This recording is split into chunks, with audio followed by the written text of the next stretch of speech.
What's up mga karil?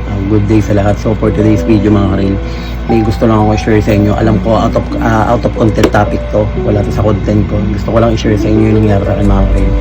Dahil may nag-chat sa akin na pre, bakit ang payat mo na real talks, ba't ganito ganyan?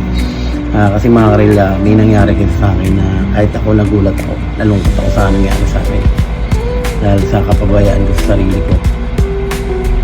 Kasi mga karil, 1 month ago, nag-decide ako parang nakakalungkot nag-decide ako mag-healthy living ng mga karil. Nag-quit ako sa sigarilyo, nag-quit ako ng alak, and then puro gulay lang ako, no rice ako, and then gym ako. I go to gym, and then jogging, walking, ginawa ko.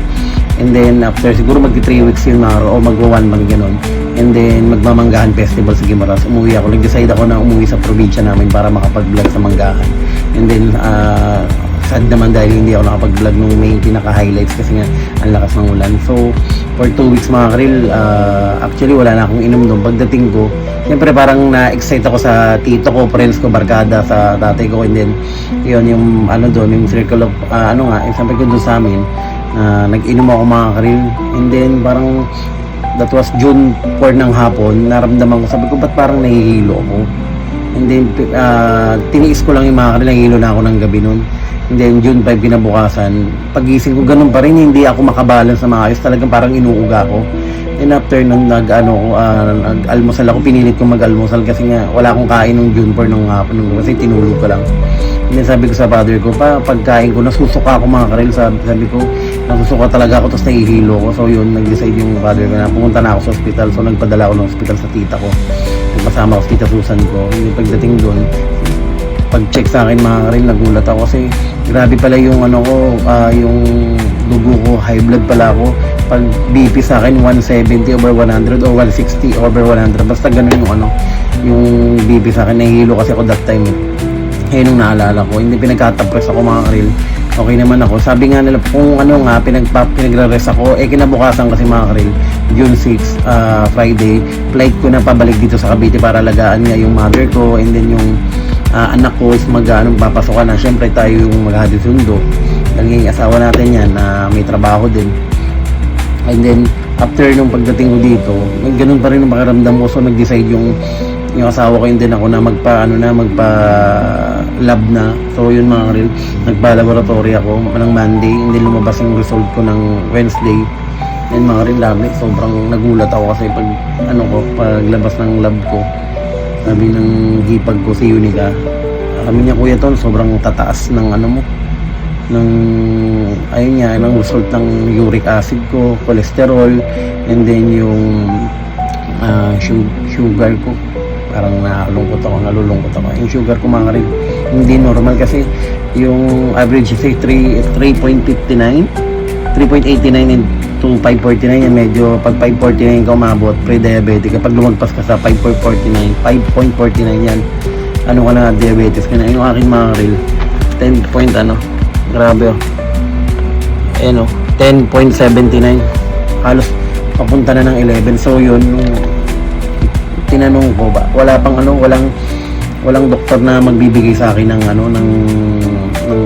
gamot para sa diabetic kasi sobrang taas daw, or less ianuhan ako ng i-insulin ako kasi sobrang taas nga daw.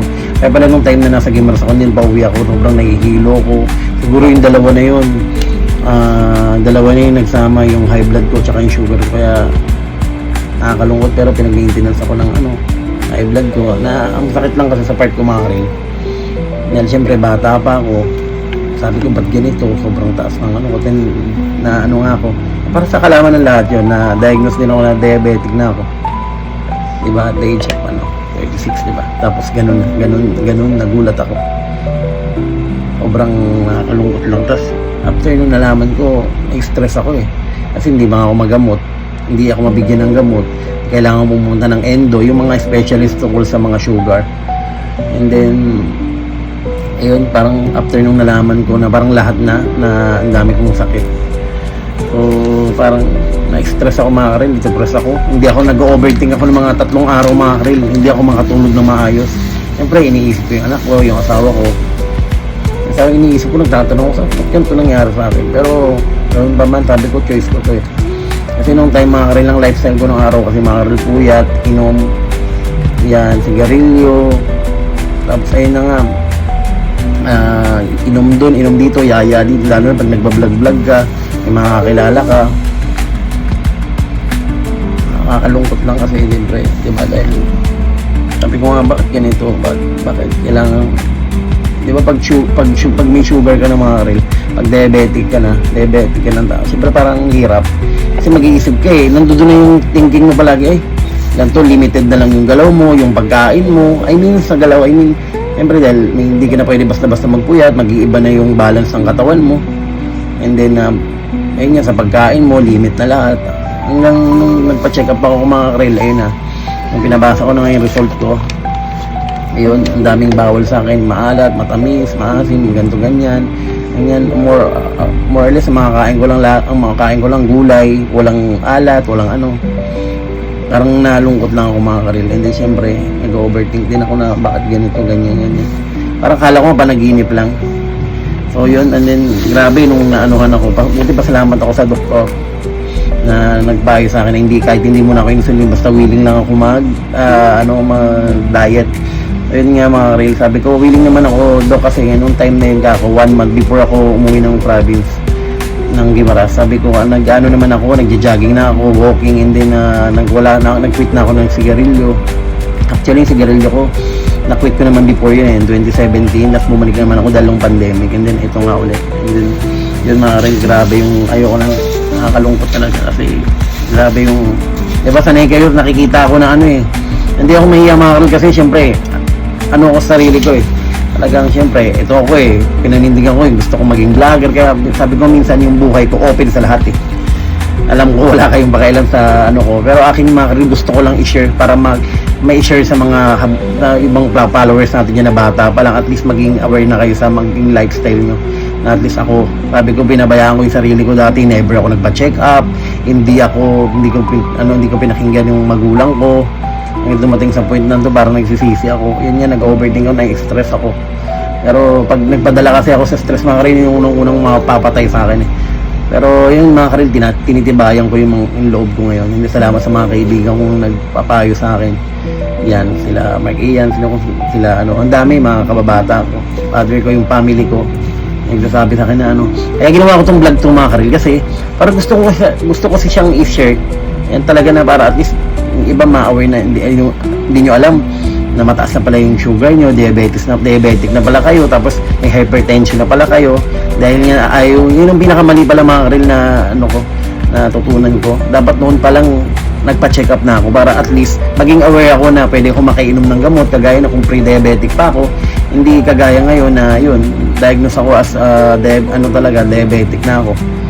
Kung nakakalungkot, pinipigilan ko lang umiyak mga karil. Siyempre lalaki tayo, pero hindi maano yung emosyon mga karil kasi tao lang din tayo, and then siyempre sa edad ko na to, mga ayoko pa naman nakakayak, pero wala, choice ko to pag ko to magkakamali ko to naging pabaya ako dati, naging kampante, pero ganun ba mga karil, sabi ko nga ito, titiisin ko lang to, grabe, 6 na buwan na gamutan.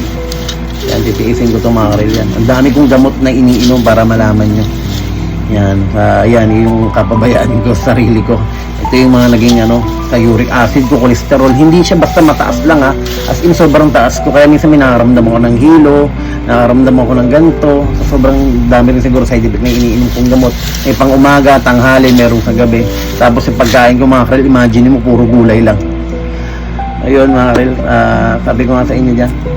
Dahil ganito talagang buhay. Akala ko nga nung una parang nanaginip lang ako pero wala, ito talaga yung kapalaran natin, so dapat natin to. Kaya hindi ako nakagawa ng mga funny videos kasi parang iba yung ko, kaya yung mga video ko nagagawa puro jogging, tapos kung saan ako nagpupunta, gumagala para ma-unwind nga maano yung isip ko. Pag ganito pala nangyari sa'yo mga karil, yung na-diagnose ka na marami kang sakit, marami kang naramdaman, parang nakaka-stress kung ano yung inaiisip mo. Pero ganoon pa man na karil, advice sa inyo, hanggat bata pa kayo, sa mga nanonood dyan, di mga iniedad na dyan, hanggat maaari pa-check up kayo, yearly siguro, and then ibahin nyo na yung lifestyle nyo, iwasan nyo ng puyat, sigarilyo, alak. Nandun naman mga karil, pwede naman basta in moderation lang mga karil, moderate lang lahat.